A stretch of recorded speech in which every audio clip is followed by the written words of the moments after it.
मित्रांनो, महाराष्ट्र राज्यामध्ये 7व्या वेतन आयोगाची निश्चिती करण्यासाठी के.पी. बक्षी यांच्या अध्यक्षतेखाली एक समिती गठीत करण्यात आली होती आणि या समितीने 7व्या वेतन आयोगाचा अभ्यास करून महाराष्ट्र शासनाला 7व्या वेतन आयोगाचा खंड एक सादर केला आहे आणि या खंडामध्ये के.पी. बक्षी यांनी 7व्या वेतन आयोगाबाबतच्या महाराष्ट्र शासकीय कर्मचाऱ्यांना शिफारसी केलेल्या आहेत। याच खंडामध्ये 7व्या वेतन आयोगामध्ये काही ग्रेड वेतन हे विलीन करण्यात आले आहेत, म्हणजेच कमी करण्यात आले। म्हणजे 7व्या वेतन आयोगात कोणकोणते ग्रेड वेतन विलीन करण्यात आले आहेत, म्हणजेच कमी करण्यात आले आहेत, त्यांचं विलीनीकरण कुठल्या ग्रेड पेमध्ये करण्यात आलं आहे हे पाहणार आहोत। कदाचित तुमचाही ग्रेड पे एखाद्या वेळेस विलीन झालेला असेल, त्यामुळे तुम्ही व्हिडिओ शेवटपर्यंत नक्की पहा। काही मित्रांनी प्रश्न केला होता की सर 2.57 गुणल्यानंतर जी येणारी रक्कम आहे ती कुठल्या ग्रेड पेमध्ये पाहायची, कारण आमचा जो ग्रेड पे आहे तो पे मॅट्रिक्स टेबलमध्ये दिसतच नाही। त्याचं कारण आजच्या आपल्या व्हिडिओमध्ये तुम्हाला मिळणार आहे आणि आपण त्या कारणाचा शोध घेणार आहोत। चला तर मित्रांनो, आपण वेळ न दवडता व्हिडिओला सुरुवात करूया।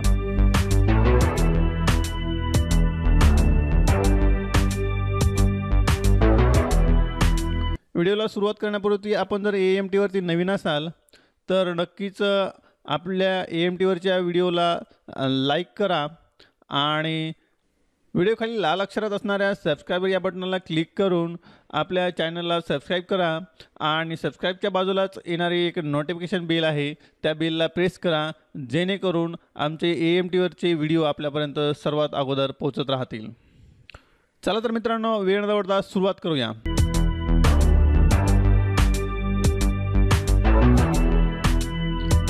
मित्रांनो, महाराष्ट्र शासन वित्त विभागाने एक राज्य वेतन सुधारणा समिती स्थापन केली होती। त्या सुधारणा समितीनं एक अहवालखंड एक महाराष्ट्र शासनाला सादर केला आहे। त्यांचे अध्यक्ष के.पी. बक्षी हे होते, सदस्य सीताराम कुंटे आणि राजीव कुमार मित्तल हे सदस्य होते।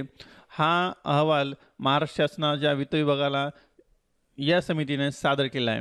या समितीच्या अनुषंगाने आपल्याला या ठिकाणी पाहायचं आहे की कोणकोणते ग्रेड वेतन हे दुसऱ्या ग्रेड वेतनामध्ये विलीन झालेले आहेत किंवा कमी झाले आहेत। पहा, या ठिकाणी प्रस्तावना आहे। आपला जो मुद्दा पाहायचा आहे तो आपल्या नंतरच्या प्रकरणात आहे, त्यामुळे आपण खाली जाऊया आता आणि वरच्या या प्रकरणावरती आपले अगोदरचे व्हिडिओ आहेतच। हा एक महत्त्वाचा मुद्दा या ठिकाणी आपल्याला घ्यायचा आहे की ग्रेड वेतन कोणकोणते कमी झाले आहेत। असुधारित वेतन श्रेणीमधील जे ग्रेड वेतन आहेत ते कशा प्रकारे कमी केले आहेत आणि कोणकोणते कमी झाले आहेत। या ठिकाणी पहा, प्रकरण 14 आहे, राज्य शासकीय व इतर पात्र कर्मचाऱ्यांच्या सुधारित वेतन श्रेण्याबाबत शिफारशी या अहवालामध्ये केल्या आहेत। वेतन मॅट्रिक्स आधारित सुधारित वेतन श्रेण्या कशा प्रकारे आहेत, या ठिकाणी कमाल किमान वेतन आहे आणि या ठिकाणी पहा 4.2 आहे असुधारित वेतन सवरणांचे विलीनीकरण, म्हणजे या श्रेण्या कमी झाल्या। आता पहा, या ठिकाणी प्रस्तावना पण दिली आहे। पहा 4.2.1 यामध्ये 5व्या आणि 6व्या वेतन आयोगामध्ये ज्या जास्त वेतन श्रेण्या होत्या त्यांची संख्या कमी केली आहे आणि त्यानुसार त्या कमी करण्याची जी कारणं आहेत, या ठिकाणी A1 दिलेला आहे, B1 आहे आणि 3 आहेत। या 3 कारणांमुळे काही वेतन श्रेण्या किंवा काही ग्रेड पे विलीनीकरण केले आहेत। त्यानुसार पहा, या ठिकाणी त्यांचा उल्लेख सुद्धा केलेला आहे। आपण डायरेक्ट तक्त्यामध्ये पाहूया की पहा, वरील पार्श्वभूमीवर असुधारित वेतन संरचनांचे विलीनीकरण पुढील प्रमाणे करण्यात आले आहेत। पहा, वेतन बँड 1S मध्ये हे 1650 ही वेतन संरचना वेतन बँड 1S अधिक ग्रेड वेतन रुपये 1700 या वेतन संरचनेत विलीन केले आहे। म्हणजे 1650 हे ग्रेड वेतन होतं ते 1700 या वेतन संरचनेत विलीन केलं आहे। अशा प्रकारचे हे 1 2 3 4 5 6 7 आहेत आणि नंतर वेतन बँड PB2 मध्ये सुद्धा काही बदल झालेला आहे।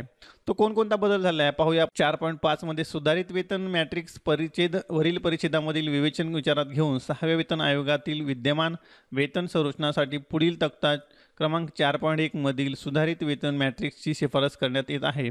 सर्व राज्य शासकीय व इतर पात्र कर्मचाऱ्यांना दिनांक 1 जानेवारी 2016 पासून त्यांच्या विद्यमान वेतन संरचनाशी समकक्ष वेतन स्तर मंजूर करण्याची शिफारस करण्यात आलेली आहे। आणि त्या ठिकाणी पहा, आता हे तक्ते दिलेले आहेत। पहा, तक्ता क्रमांक 4.1 आहे, वेतन बँड 1S 4440 ते 7440, या ठिकाणी नंबर दिलेले ते 1 2 3 4 असे पूर्ण नंबर आहेत, बाकीचे पेज खाली आहेत। नंतर आहे ग्रेड वेतन, हे 6व्या वेतन आयोगाचे ग्रेड पे होते किंवा ग्रेड वेतन होते आणि हे थेट नियुक्तीचं वेतन बँड आहे। या ठिकाणी विलिनीकरण कुठल्या ग्रेड पेमध्ये झालेलं आहे हे या रकण्यामध्ये देणार आहेत आणि थेट नियुक्तीचं एकूण मूळ किती म्हणजे ग्रेड पे आणि वेतन बँड मिळून किती होत आहे या ठिकाणी दिलं आहे आणि हे 7व्या वेतन आयोगाचे स्तर या ठिकाणी दिलेले आहेत जे आपले S1 S2 आहेत ते पहा या ठिकाणी पहिला 1650 जो आपण वरती वाचला होता हा ग्रेड वेतन 6व्या वेतन आयोगात 5 नंबरला होता तो आता 7व्या वेतन आयोगामध्ये S4 व्हायला पाहिजे होता पण तो S4 न करता त्याला 1650ला डायरेक्ट 1700 म्हणजे त्याच्या पुढच्या 6व्या वेतन आयोगा म्हणजे 6 नंबरला जे ग्रेड वेतन होतं त्यामध्ये विलीन केलं आहे म्हणजे S4 मध्ये 1650 ज्यांचं ग्रेड पे असेल 31 डिसेंबर 2015ला त्याला या ठिकाणी 1700च्या ग्रेड पेमध्ये विलीन करण्यात आले किंवा वरचे पुढील ग्रेड वेतन डायरेक्ट 7व्या वेतन आयोगात दिलेला आहे म्हणजे तो S4 मध्ये गेलेला आहे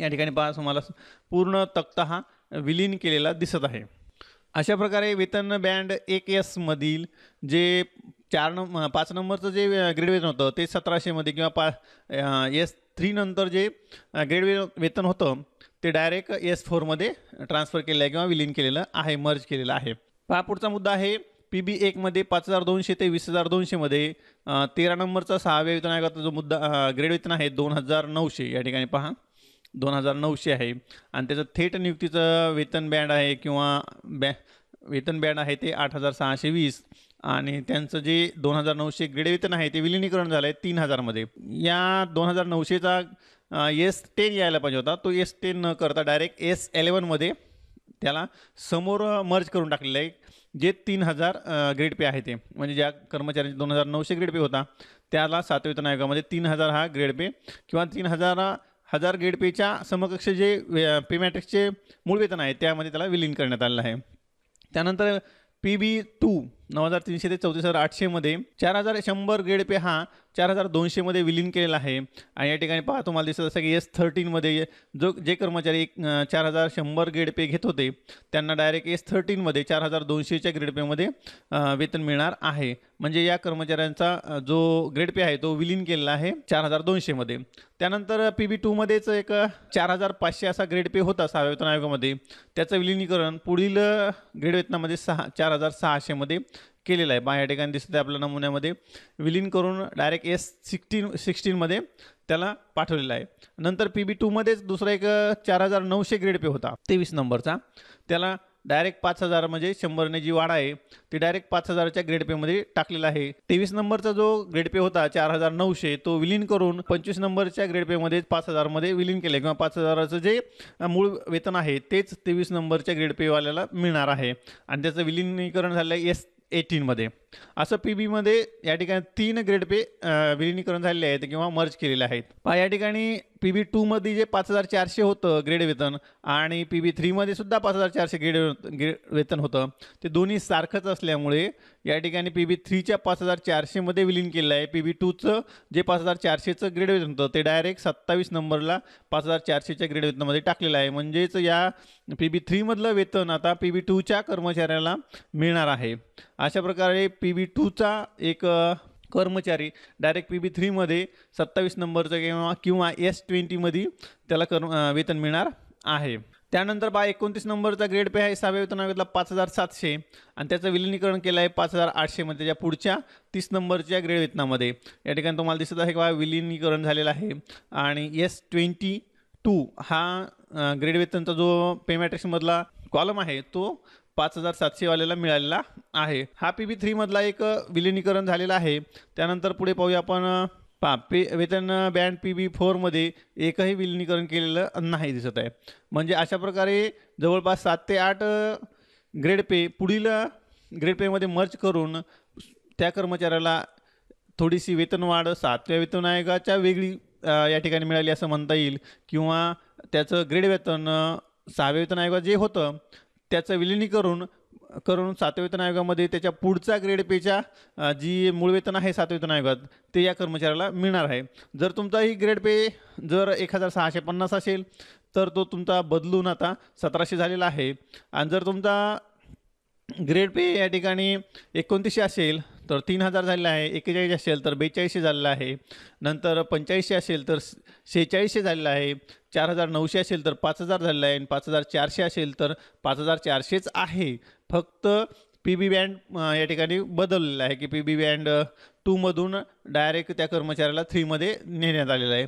अशा प्रकारे या ठिकाणी ग्रेड वेतन बदललेले दिसत आहेत किंवा विलिनीकरण झालेले आहेत आणि ते कर्मचाऱ्यांचं वेतन मर्ज केलेलं आहे. मित्रांनो, व्हिडिओ जर आवडला असेल तर चॅनलला सबस्क्राईब करा आणि नोटिफिकेशन बेलला प्रेस करा, जेणेकरून आमचे नवीन व्हिडिओ आपल्यापर्यंत पोहोचत राहतील. धन्यवाद.